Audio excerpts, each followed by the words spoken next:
दोस्तों, स्वागत है आपका अपने YouTube channel knowledge with facts में। इस वीडियो के माध्यम से हम देश दुनिया में हो रही उन घटनाओं के बारे में बात करते हैं जो हमारे एग्जाम पॉइंट ऑफ व्यू से इम्पोर्टेंट हैं। इन घटनाओं के क्रम में हमारी पहली खबर बनी है 3 मई को विश्व प्रेस स्वतंत्रता दिवस मनाया गया। यस बैंक ने नीरज धवन को सीआरओ नियुक्त किया। बजट पारदर्शिता में 53वें स्थान पर भारत पहुंचा। यूएसएआईडी ने भारत के समर्थन की घोषणा की। मैन्युलाइफ ने महिंद्रा एएमसी में 49% तक की हिस्सेदारी खरीदी। आगामी उष्णकटिबंधीय चक्रवातों के नामों की सूची तैयार की गई। अंतर्राष्ट्रीय खगोल विज्ञान दिवस 2 मई को मनाया गया। कॉमनवेल्थ यूथ गेम्स स्थगित किए गए।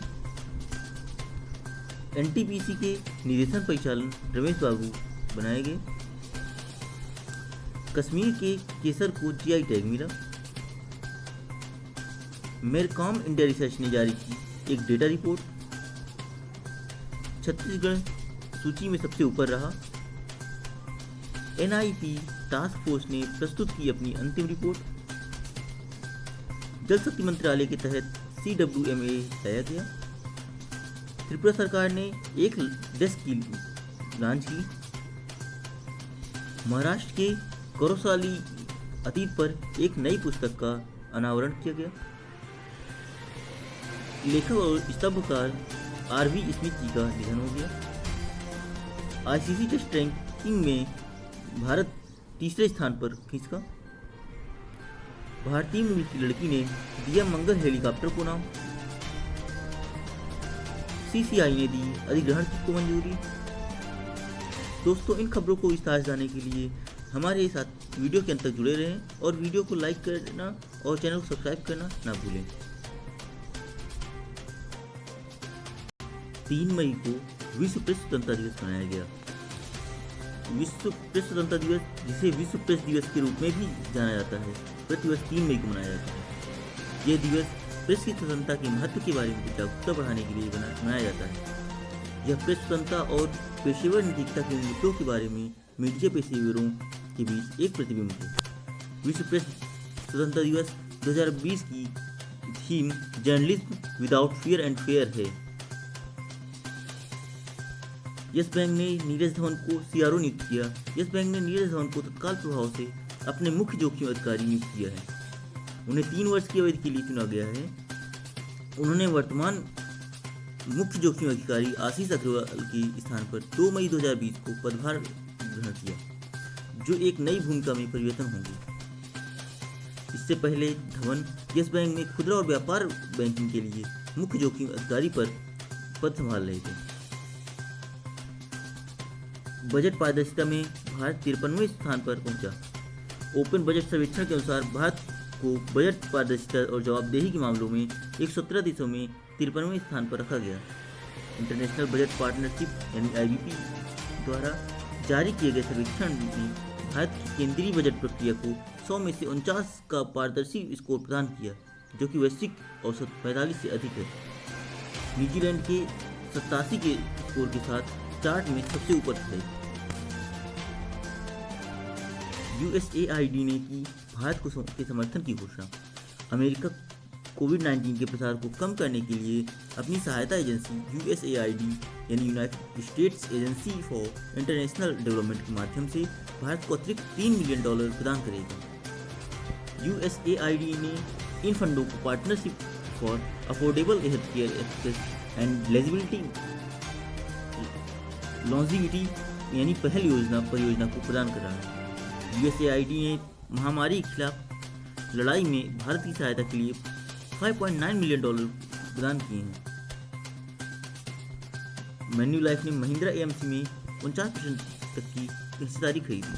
मैन्युलाइफ ने महिंद्रा फाइनेंस की पूर्ण स्वामित्व वाली सहायक company Mahindra asset management company में 49% तक हिस्सेदारी खरीद ली है। समझौते के तहत मैन्युलाइफ ने महिंद्रा एएमसी में 49% हिस्सेदारी लेने के लिए $35 मिलियन या 265 करोड़ रुपए का निवेश किया है। मैन्युलाइफ इन्वेस्टमेंट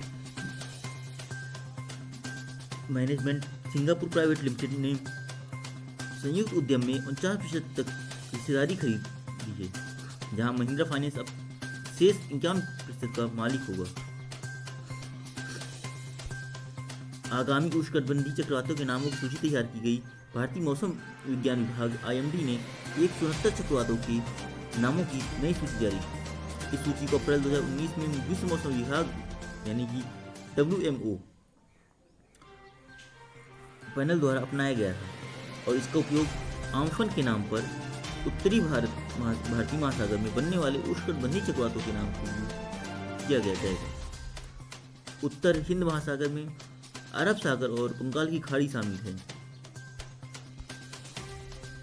अंतर्राष्ट्रीय खगोल दिवस 2 मई को मनाया गया। अंतर्राष्ट्रीय खगोल विज्ञान दिवस को 2 बार मनाया जाता है, एक शरद ऋतु में और दूसरा बसंत ऋतु में। 2 मई 2020 को खगोल विज्ञान दिवस 2020 को मनाया गया। दुनिया 26 सितंबर 2020 को अगला खगोल विज्ञान दिवस मनाएगी। इस दिन के पीछे विचार है सुंदर ब्रह्मांड के बारे में जागरूकता पैदा करना और लोगों को शिक्षित करना। कॉमनवेल्थ यूथ गेम्स स्थगित किए गए। 2021 कॉमनवेल्थ यूथ गेम्स को टोक्यो ओलंपिक के साथ तारीखों के टकराव के कारण 2023 तक के लिए स्थगित कर दिया गया, जिसे कोविड-19 के कारण 1 वर्ष आगे ढकेल दिया गया। टोक्यो ओलंपिक मूल रूप से 23 जुलाई से 8 अगस्त 2020 तक आयोजित किया जाना था, लेकिन यह आयोजन 2021 तक के लिए स्थगित कर दिया गया। 7वें कॉमनवेल्थ यूथ गेम्स 1 से 7 अगस्त 2021 तक त्रिनाद और टोबैगो में होने वाले थे। अपॉइंटमेंट में NTPC के निदेशक परिचालन के रूप में रमेश बाबू जी को नियुक्त किया गया। NTPC ने रमेश बाबू को निदेशन यानी संचालन नियुक्त किया है। उन्होंने NIT श्रीनगर से मैकेनिकल इंजीनियर के रूप में स्नातक किया और IIT दिल्ली से थर्मल इंजीनियरिंग से मास्टर्स पूरा किया। निदेशक के रूप में नियुक्ति से पहले वे CMD के कार्यकारी निदेशक थे। वे 1987 में NTPC में कार्यकारी प्रशिक्षु के रूप में शामिल हुए और उनके पास 32 से अधिक वर्षों का अनुभव है। कश्मीर के केसर को GI टैग मिला। सुगंध के लिए सबसे प्रसिद्ध मसालों में से एक कश्मीरी केसर को भौगोलिक संकेत यानी ग्राफिकल इंडिकेशन टैग मिला है। दस्तावेजों के अनुसार भौगोलिक संकेतों रजिस्ट्री ने GI नंबर 635 के साथ केसर पर GI टैगिंग को मंजूरी दी। कश्मीरी केसर विश्व भर के किसी भी अन्य केसर उत्पादकों की तुलना में अधिक औषधीय मूल्य वाले गुणों में श्रेष्ठ माना जाता है। मेरकॉम इंडिया रिसर्च ने एक डेटा रिपोर्ट की यह जो कि सोलर मार्केट लीडरशिप से संबंधित है। मेरकॉम इंडिया रिसर्च ने एक data report India solar market leader board 2020 के नाम से जारी की है। यह कैलेंडर वर्ष 2019 के दौरान उभरे सौर उद्योग बाजार की अग्रणियों को खुलासा करता है। इसमें उद्योग के अग्रणी के साथ साथ उनकी बाजार हिस्सेदारी और शिपमेंट रैंकिंग भी शामिल है। भारत ने 2019 में 7.3 गीगावाट और सौर क्षमता स्थापित की और विश्व के तीसरे सबसे बड़े सौर बाजार के रूप में अपना स्थान प्राप्त किया। छत्तीसगढ़ सूची में सबसे ऊपर रहा। छत्तीसगढ़ महात्मा गांधी राष्ट्रीय ग्रामीण रोजगार गारंटी योजना यानी मनरेगा के तहत 18 लाख से अधिक अकुशल श्रमिकों को रोजगार देने वाले राज्यों की सूची में सबसे ऊपर रहा। देश भर में लगभग 77.85 लाख लोग इस योजना के तहत विभिन्न कार्यों में लगे हुए हैं। राज्य में काम करने वाले श्रमिकों को राष्ट्रीय भागीदारी 24% है, जो देश में सबसे अधिक है। NIP पर टास्क फोर्स ने प्रस्तुत की अपनी अंतिम रिपोर्ट। नेशनल इंफ्रास्ट्रक्चर पाइपलाइन यानी NIP पर टास्क फोर्स ने वित्त वर्ष 2019 से 25 के लिए NIP पर अपनी अंतिम रिपोर्ट निर्मला सीतारमण को सौंप दी है। 2019 से 25 के लिए नेशनल इंफ्रास्ट्रक्चर पाइपलाइन पर टास्क फोर्स की रिपोर्ट 31 दिसंबर 2019 को पहले जारी की जा चुकी है। इन फाइनल रिपोर्ट में 2020 से 25 की अवधि के दौरान 111 लाख करोड़ रुपए की कुल आधारभूत संरचना के निवेश का अनुमान लगाया गया है। जल शक्ति मंत्रालय के तहत CWMA लाया गया।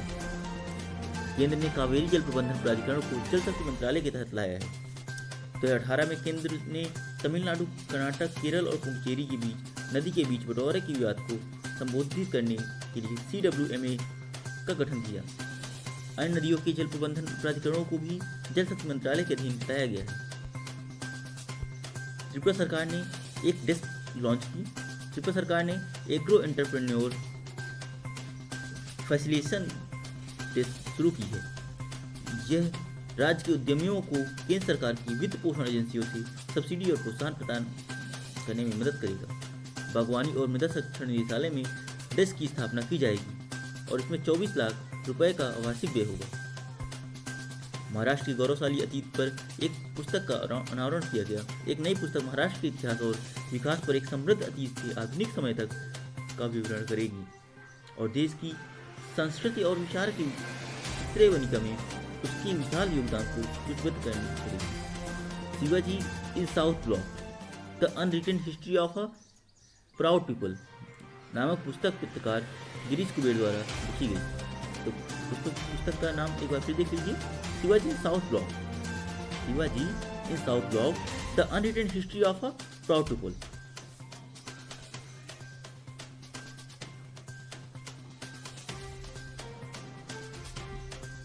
पुस्तक का विमोचन अक्टूबर 2020 में होना निर्धारित है।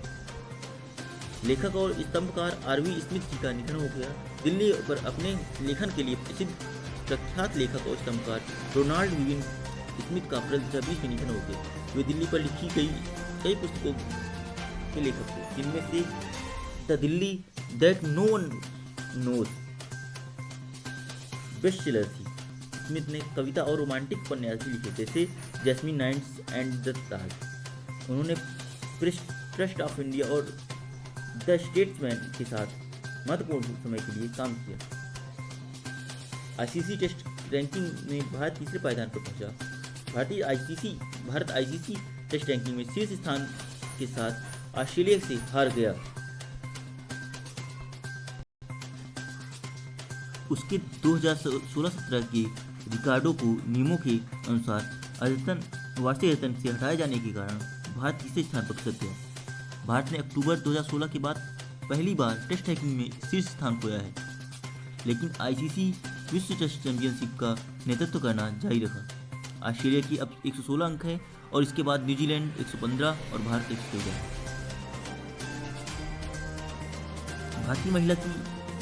भारतीय मूल की लड़की ने दिया मंगल हेलीकॉप्टर को नाम। नासा के पहले मंगल हेलीकॉप्टर का अब एक नाम है और इसका श्रेय 17 वर्षीय भारतीय मूल की लड़की वेंजर रूपानी को जाता है। नॉर्थ पोर्ट अल्बामा की एक हाई स्कूल जूनियर ने नासा की नेम द रोवर प्रतियोगिता में अपना निबंध प्रस्तुत करने के बाद हेलीकॉप्टर के नामकरण का सम्मान अर्जित किया। दूसरे घर पर संचालित उड़ान का प्रयास करने के लिए बने पहले विमान का नाम आधिकारिक तौर पर इंजेन्युटी दिया गया है। दोस्तों, आपको ये नाम याद रखना है कि किसी ग्रह पर संचालित उड़ान का प्रयास करने के लिए जो ये पहला विमान है, इसको आधिकारिक तौर पर इंजेन्युटी के नाम से जाना जाएगा। सीसीआई ने अधिग्रहण को मंजूरी दी। भारतीय प्रतिस्पर्धा आयोग सीसीआई ने कैनरी इन्वेस्टमेंट लिमिटेड और लिंक इन्वेस्टमेंट ट्रस्ट द्वारा एंटास फार्मास्यूटिकल्स लिमिटेड में 5% से कम शेयर धारिता की अधिग्रहण को मंजूरी दे दी है। यह प्रतियोगिता अधिनियम 2002 की धारा 31(1) के तहत अनुमोदित किया गया है। कैनरी एक निवेश कंपनी है जो मॉइस्चर में पंजीकृत है। लिंक 2 भारत के कानूनों के तहत गठित और पंजीकृत एक निजी ट्रस्ट है। तो दोस्तों, अगर ये जानकारी आपको अपने एग्जाम पॉइंट ऑफ व्यू से इंपॉर्टेंट लगी हो तो वीडियो को लाइक करना, चैनल को सब्सक्राइब करना ना भूलें।